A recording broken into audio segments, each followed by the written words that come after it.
The ceasefire between Israel and Hamas. Some are returning to their homes or what's left of them in northern Gaza. But as people assess the damage and begin to figure out what's next, the Israeli UN ambassador says the United Nations Relief and Works Agency for Palestine refugees in the Near East must cease all its operations and evacuate all premises it operates.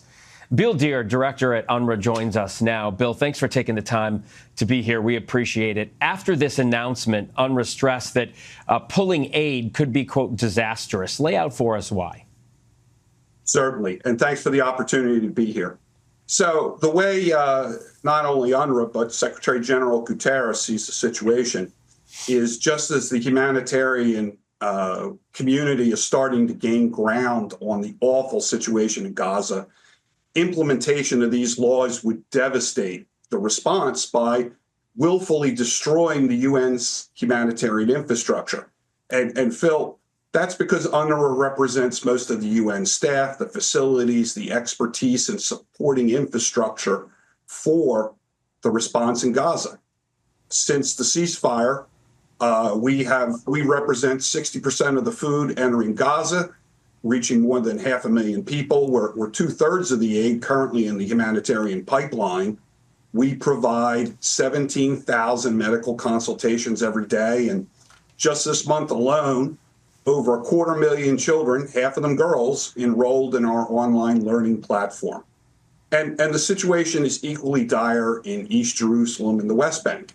We provide education to almost 50,000 boys and girls who go to UNRWA schools and vocational training centers. Again, 40 primary healthcare centers.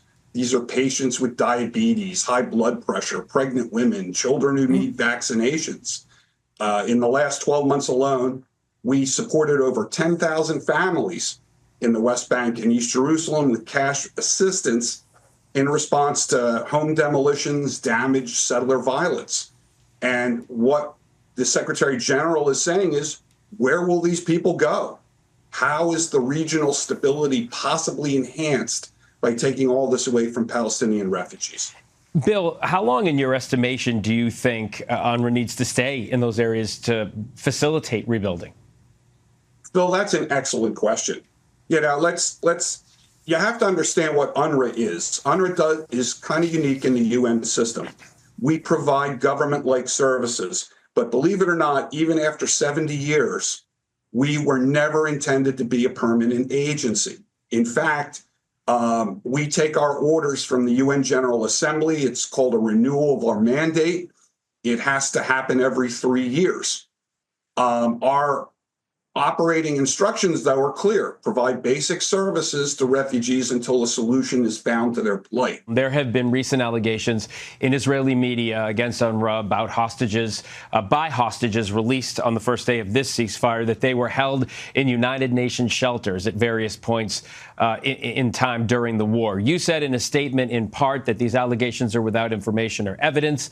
What are you doing, if anything, to investigate these accusations?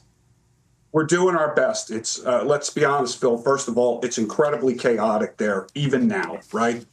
But this has been a hallmark of the whole debate between the UN and Israel. Israel has an obligation to help the United Nations with counterterrorism. You cannot simply say X is a member of Hamas. They were held at an UNRWA facility. What does that mean? Does it mean an UNRWA facility that was abandoned during the course of the conflict? We have 300 of them.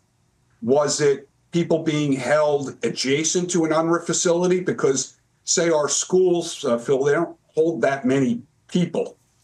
But what people have done during the conflict is put up tents and settle around our facilities in the hopes, I should say, that the UN flag would offer them some level of protection. So without information and without evidence, it's very difficult to proceed. Well, do you know if there have been any or are any? Are you investigating those specific allegations? Sure. Every allegation that is brought to our attention with information gets investigated. All right. Bill Deere, director at UNRWA. Thanks for taking the time. Really do appreciate it. Thank you, Phil.